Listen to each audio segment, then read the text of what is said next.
Hi, this is Tradisha Cottrell. Welcome back to the channel. And if you're new, welcome to First Love Yourself, where life, love, and Christ combine. I am so grateful to have you here on this journey of self-discovery and empowerment with B. In today's video, we're going to talk about intentionality. But before we get started, if you're new here, go ahead and give me a thumbs up and subscribe so you never miss out on uplifting content. So get comfortable because we are about to get into it. Let's go. So, what does it mean to be intentional and how can you be intentional in your life? There's three things that I have. BSS. I probably could have changed the acronym and it would have been something totally different. I just realized that. But I'm glad I stuck with B. So, the first thing is be real with yourself. When you are trying to be intentional in your life, you have to know what it is that you like and what it is that you don't like. You have to know, okay, I like my hair like this. I like this type of outfit on my body because it flatters me. I like these type of earrings because if my hair is back, I'm going to need something that accentuates my face or my cheekbones or whatever it is that people talk about, right? So you have to really figure out what it is that you want, what it is that you don't want. If you want to live in a nice house, you have to figure out how you're going to get there. If you want to drive a nice car, you have to take care of the car that you have already. You have to be honest with yourself and not just say unrealistic standards or expectations of things that you want in your life, but things that actually matter to you. If you're the type of person who wants to be a public speaker, you can't just sit at home and never do a live and expect to be a public speaker. You have to really be intentional about it. You have to go to trainings, maybe go to conferences, learn different speaking techniques. For me, I'm a speaker and I love to go to different trainings. And I could be the best speaker in the world, but I'm still going to try to sharpen my skills because that's something that I really want to do. I have to be real with myself. This takes work. It takes intentionality. So in the past, I went to this sermon prep, and sermon prep is a lot like a speech, like when you're giving public speaking or when you're doing a public speaking event. And so there I learned about outlines. I learned about, using numbers. I learned about using the first letter of every word is the same when you're doing speaking engagement. I learned that you have to know what type of crowd that you have. You have to make sure that you're speaking to that type of crowd, this type of audience. You don't want to just say something that a bunch of young kids would never be able to reference, like, how it is being a mom. What kid can relate to that? So you have to know who your audience is, who you're speaking to, what it is that you want to try to get them to see in your speech, so that you can resonate with them, so that it hits home to them. Those are different things that I do. And I might go to a conference where I learn, okay, this is how you get on different stages. This is how you interact with different people. This is how you do network marketing, whatever else it is. I'm trying to learn every day because I never want to get to a position in my life where I feel like I know everything. I always want to be willing to learn, no matter how old I am, no matter what stage of my life I'm in. And there's this part in the Bible that says something about being wise in the world and a fool for God. I'm a true proponent of that. I believe that when it comes to the ways of the world, you have to know how to stand on your own 2 feet and be real with yourself and say, I don't need to be like anybody else. I could be myself. I need to be real with who I am. I can't pretend to be somebody else because being me is the best thing that I could possibly do. I have to know that my morals, my values, the things that I stand on, the things that I believe in are the most important thing. I can't bend to someone else's will because it's not up to someone else to make me see what I see in myself. So you have to really understand and be real with yourself. The next thing that you have to do, because I'm going to try to go through this fast, but if something hits, because I'm letting the spirit move, I always try to make sure that I'm being intentional in these messages and that you're getting something from it. I never want to just do a video just to do it. So every time I'm getting ready for these videos, I'll say, okay, this is what I learned today. How can other people implement it in their life? So the second thing is set realistic goals. I know you hear people say this sometimes, but it's so true because sometimes you say, I want to be a millionaire tomorrow. Well, always throw the millionaire in there. I don't know what it is, but you have to be real with yourself. What are you going to do to become a millionaire? Are you going to live below your means? Are you going to really, really be a good steward of your finances? Are you going to budget correctly? Are you going to be the type of person who goes to different events, or you go to test drive your favorite car, or you go somewhere to see that things don't have to be exactly the way that they are right now? Like, you might live in this house, maybe your dream house looks like this. Maybe you go to a builder and see exactly what it costs to put all of those things in a house, to get a house built on this type of land in this area, because you have to be intentional about it. You have to really be like ready and about that life when you're thinking about living the life of your dreams. Don't just say, I'm gonna go on a private jet, and you don't know how you're gonna get there. You need the steps in between so that you can have a strategic plan for how you're gonna be able to advance in your life. If you want to be on a jet, you got to learn, first off, are you comfortable flying, right? Then you have to learn, okay, if I'm going to be on a jet, how much does jet fuel cost? Or how much does it cost to rent a jet? Or how much does it cost to own a jet? Whatever your thing is that you're planning on doing. Then you might want to say, okay, this is how much it's going to cost. What type of events, what type of things, how much money would I want to make every year to be able to do this?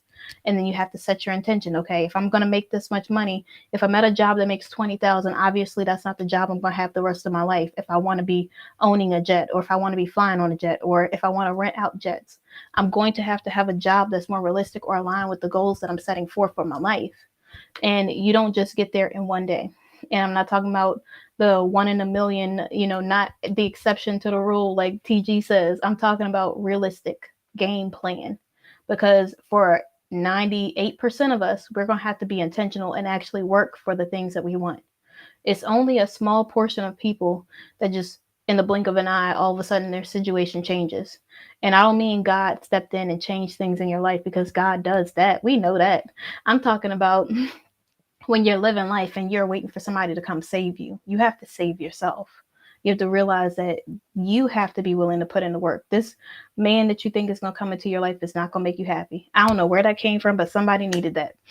You have to make yourself happy. The job that you say, if I just made 10,000 more, I'd be happy. You make 10,000 more and you realize all them taxes that got taken out with that extra 10,000, and you realize that's not enough. That you was hoping for 10,000, and yes, you're a good steward of your finances, but you realize you're going to need to make more than that if you're trying to get the life that you want to live. So you have to really have realistic goals in place. Know that what it actually takes to get these things that you want in life. You want this type of woman who is quality, who is loyal, who is honest, who takes care of herself, then you're going to have to work for it. You can't just be like, oh yeah, I want a woman like that, but I just expect her to just give me whatever I want. Like, you're going to really have to say, okay, I understand that this type of woman is going to have these type of qualities. If you want a quality man, you can't just say, I want a quality man, and then just settle for anything. Which takes me into the next set. The third thing that you're going to need is setting standards. If you really want something different, you have to do something different. I know people always say this definition of insanity in a lot of videos when they're trying to prove a point, but I'm going to go ahead and reiterate it again. The definition of insanity is doing the same thing over and over again, expecting a different result. That is so true, because how can you expect to be in a relationship that is healthy, that's different, if you're going to do the same things you did with your ex? How do you think you're going to be in a healthy kingdom relationship if you are not kind or patient, or not self-seeking, not jealous, not envious, and you're being not being understanding, or second, setting records of wrongs? You have to be the type of person that you want to have in your life, and you have to live a different type of lifestyle. You can't say you want a guy with six packs and then you go to the donut shop, all the time. And I'm not, you eat what you want, but I'm just saying that when you're living those two totally different spectrums of life, sometimes it's hard to make it work, because it's already hard enough as it is. I'm not saying, to each his own is what I'm saying. Of course, I want everybody to be healthy and everything else. But also, you have to understand, okay, if you're going there and they're going to the gym, then you got to do two separate things of groceries, because both of y'all can't eat the same thing. I've been there before. You have to do a whole different regimen. You can't work out together because the other person's disinterested in working out. You have to all of a sudden be tempted by this food every single day. All the food that you can't eat, you're going to have to really have really good resilience. You're going to have real good discipline to be able to be like, oh no, I'm not going to eat any of this delicious food that's not good for me. So you have to really think, okay, do I want to be with someone with a six pack if I like donuts? And I'm just using donuts because I have a picture of donuts on the other side of the screen. But yeah, if you like donuts, maybe pick a person that likes donuts as well. And I'm not saying they will be unhealthy or whatever else. Maybe they just have a donut, or they're a fan of whatever donut place it is because they like the different designs on it. I don't know what it is, but it's probably not going to be the person that loves working out every day that's going to be that into donuts like you would want them to be. And then you have a common interest, and then you don't have to worry about doing two different grocery things. And with the price of inflation, what's the purpose of you spending double on groceries just to be with someone because you like the appearance of them? Relationships are about so much more than you just liking the way someone looks. It's about intentionality. You have to intentionally know. You have to know what it is that you actually want by setting those standards. You can't bend to someone else's will. You can't allow your values, your morals to be decreased or lowered because you want someone, or because you you just feel weak in the flesh, or you feel weak in a moment. No, you have to stand on what you believe in. You have to stand flat-footed in faith. You have to remember the reason why you set those standards in the first place, so that you can be intentional in your life and get the things that no one else has. I want the type of things in my life that I want are unheard of by most people that I know. And I understand that. But my God makes the impossible possible. I don't have to ever want for anything. I don't have to ever feel like, oh no, all these other people are getting this, so I have to I'm not settling no more. Like, I've been through that stage of my life when I was younger. I'm not that type of woman anymore. I don't believe in settling your beliefs, your standards, or your dignity, your self-respect for any person, no matter how good they look. And the adversary's so good because he's always going to tempt you with something that looks good. He's never going to give you something that's disgusting. It's always going to be something that's looking like it's looking. You know, the body like, wow. know? All the things that you know that you like is going to be there, and you have to still stay strong. You have to be like, okay, get it together, girl. You got this. You can do this. So you have to be real with yourself and know the reason why you're doing it. And a lot of people say that in business, but it's that way all the way around. When it comes to your personal life, when it comes to your romantic life, when it comes to your business life, like, and I know personal and romantic can be synonymous with one another, but also it's very important for you to understand where that comes from, or why you would need that in your life. You need to know that you are doing this because for a greater good. It's not just about you. It's about the example that you're setting for your kids, your nieces, your nephews, like the guys out there. You showing the young guys that you could lead, or, you might have a son or daughter or whatever. You showing them how it is to treat a woman, how it is to treat, other people, what type of person you could be with discipline, with self-respect as a leader is all that. So you really have to remember that you don't want to just be like everybody else. You have so much more in you than just that. You have so much more that you could do, so much more that you could be than just one thing. You are incredible. Know who you are and stand on what it is that you believe in. Stand on your values, because let me tell you, the world will try to make you bend to its will. But you have to always remember who you are, so that you don't fall for anything, that you always stand on something, because that's what's most important. So go ahead and in the comments below, keep the conversation going.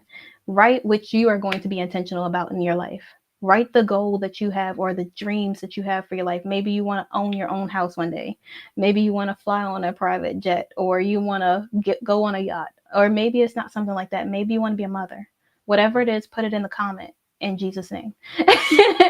And I just said in Jesus' name for whatever it is you're asking for, as long as it's good. In God's will, not our will, be done. Also, go ahead and give me a thumbs up and subscribe to the channel so you can get more empowering, uplifting content. And I will see you guys tomorrow.